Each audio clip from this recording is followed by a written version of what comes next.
اور اس خدائے زندہ پر بھروسہ رکھو جو کبھی نہیں مرے گا، اور اس کی تعریف کے ساتھ تسبیح کرتے رہو، اور وہ اپنے بندوں کے گناہوں سے خبر رکھنے کو کافی ہے۔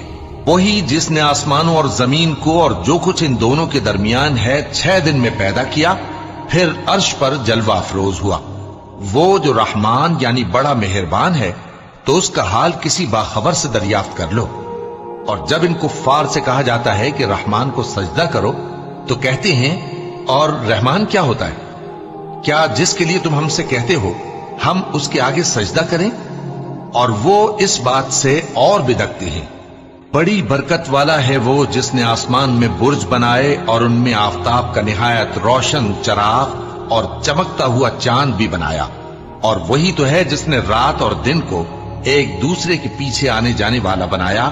یہ باتیں اس شخص کے لیے جو غور کرنا چاہے یا شکر گزاری کا ارادہ کرے، سوچنے اور سمجھنے کی ہیں۔